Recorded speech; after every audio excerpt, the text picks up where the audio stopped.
Welcome to এটি master blog. আজকে আমরা আলোচনা করব কম্পিউটারের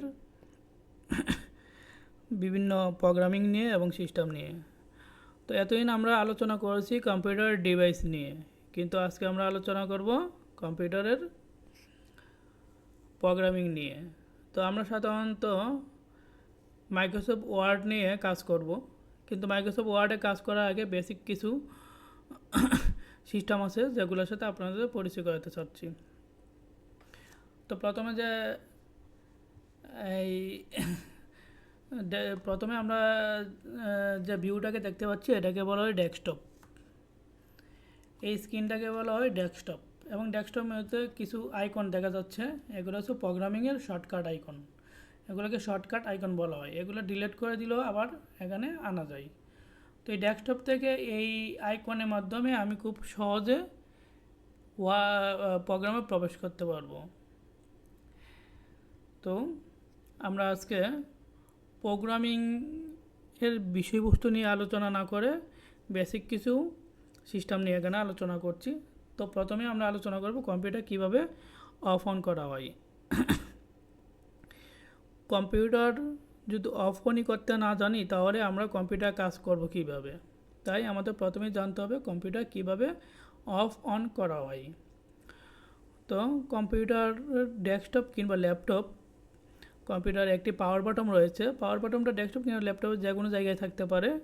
খুঁজে বের করে ওই পাওয়ার বাটনে টিপ দিলেই কম্পিউটার সক্রিয়ভাবে অন হয়ে যাবে। যদি পাসওয়ার্ড আগে থেকে অ্যাক্টিভেটেড থাকে তার পাসওয়ার্ড দিয়ে কম্পিউটার ওপেন করতে হবে। আর যদি পাসওয়ার্ড না থাকে তাহলে কম্পিউটার পাওয়ার বাটনে টিপ দিলে কম্পিউটার অটোমেটিক ওপেন হয়ে যাবে এবং এইরকম একটি ডেস্কটপ আসবে।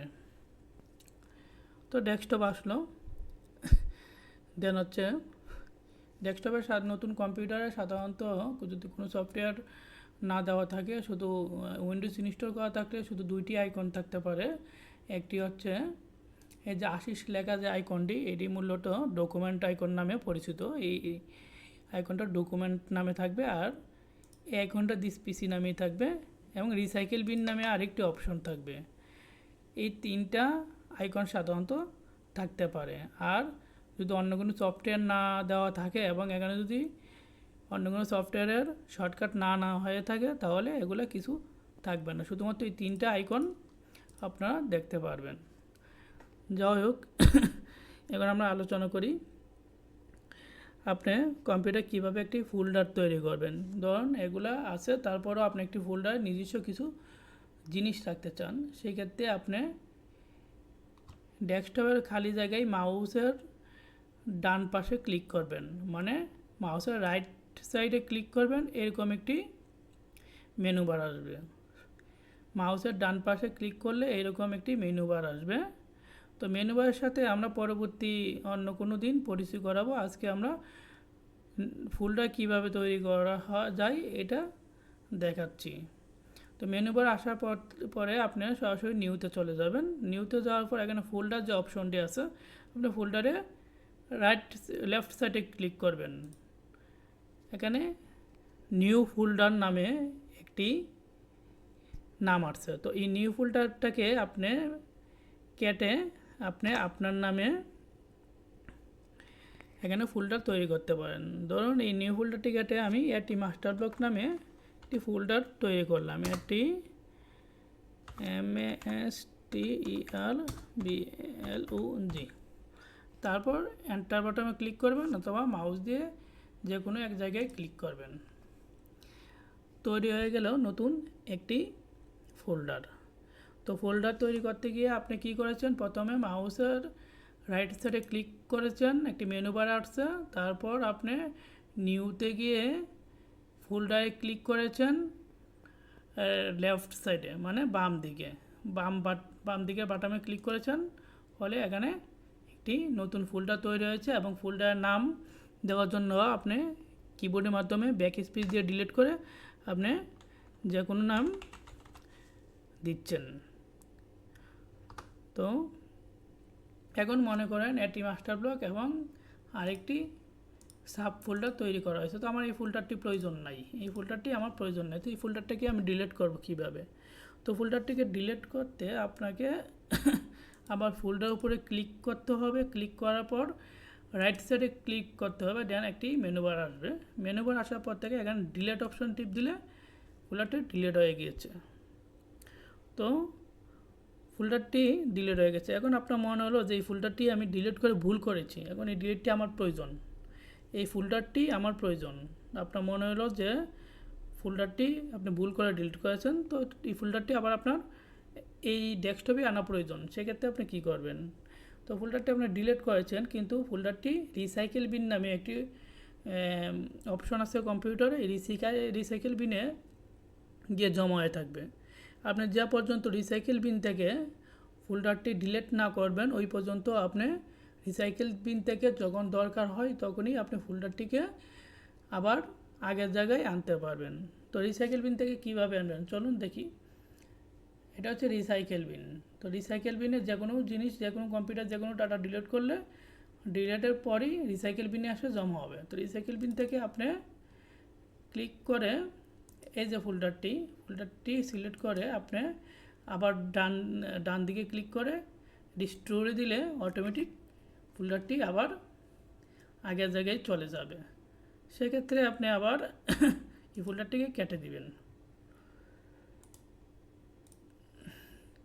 তো এই যে ফোল্ডারটি আবার ডেস্কটপে চলে আসছে। তো ফোল্ডারটি ছিল এই ডেস্কটপে, মানে এখানে ছিল, এটি অটো অ্যারেঞ্জ দেওয়ার কারণে ফোল্ডারটি অটোমেটিক এখানে চলে আসছে। তো ফোল্ডারটি ডেস্কটপে ছিল, আবার ডেস্কটপেই চলে আসছে। তো আপনি যদি মনে করেন এই ফোল্ডারটিকে আপনি পার্মানেন্টভাবে ডিলিট করবেন, মানে কম্পিউটারে কোথাও রাখবেন না, সেই ক্ষেত্রে আপনি আবার এই ফোল্ডারটিতে প্রবেশ করবেন, ফোল্ডারটি সিলেক্ট করবেন। সিলেক্ট করার পর আপনি ডাইনে ক্লিক করে এই মেনু বার আসবে, মেনু বার আসার পর আপনি ডিলিটে ক্লিক করবেন, করার পর ফোল্ডারটি অটোমেটিক রিসাইকেল বিনে গিয়ে জমা হয়েছে। এখন রিসাইকেল বিন থেকে আপনি যদি ডিলিট করতে চান, তাহলে রিসাইকেল বিন ওপেন করে ফোল্ডারটিকে ধরে এখানে ডিলিটে টিপ দিলে ফোল্ডারটি ডিলিট হয়ে যাবে চিরতরে, আর কখনো আপনি খুঁজে পাবেন না। অথবা আপনি যদি মনে করেন ফোল্ডারের ভিতরে না ঢুকে এখান থেকে আপনি ফোল্ডারটিকে ডিলিট করতে পারবেন, সেই ক্ষেত্রে আপনি রিসাইকেল বিনের রাইট সাইডে ক্লিক করবেন, মেনু বার আসবে, ইম্পোর্ট রিসাইকেল বিন, এই যে অপশনটি আছে এই অপশনে এমটি রিসাইকেল বিনে আপনি ক্লিক করবেন। এমটি রিসাইকেল বিন থেকে এখন চিরতরে শেষ হয়ে গিয়েছে, মানে আপনার কম্পিউটার থেকে ডাটাটি একেবারে চলে গিয়েছে। এই দেখেন রিসাইকেল বিনের ভিতরে কিচ্ছু নেই। তো কিভাবে আপনি কম্পিউটারে ফোল্ডার তৈরি করবেন দেখলেন, এবং ফোল্ডার কিভাবে আপনি ডিলিট করবেন, এবং রিসাইকেল বিন থেকে কীভাবে ডিলিট করবেন, এবং রিসাইকেল বিন থেকে কীভাবে আপনি ফোল্ডারটি আবার ডেস্কটপে আনবেন দেখলেন। এখন দেখবেন আপনি ফোল্ডার কীভাবে রিনেম করবেন। মনে করেন আপনি এটি মাস্টার ব্লক, এই মাস্টার ব্লকটাকে আপনি পরিবর্তন করতে চাচ্ছেন, সেক্ষেত্রে আপনি কীভাবে এই ফোল্ডারটি নাম পরিবর্তন করবেন। তাহলে আপনাকে প্রথমে এই ফোল্ডারটির রাইট সাইডে ক্লিক করতে হবে। রাইট সাইডে ক্লিক করার পর আপনি এখানে রিনেম অপশন আছে, দেখেন রিনেমে ক্লিক করবেন। ক্লিক করার পর আপনি এখানে যে কোনো নামে দিতে পারবেন। এই যে এখানে অ্যাডি নামে দিছি, এই যে নাম অটোমেটিক পরিবর্তন হয়ে গেছে। তো আপনারা শিখলেন কীভাবে ফোল্ডার রিনেম করা যায়।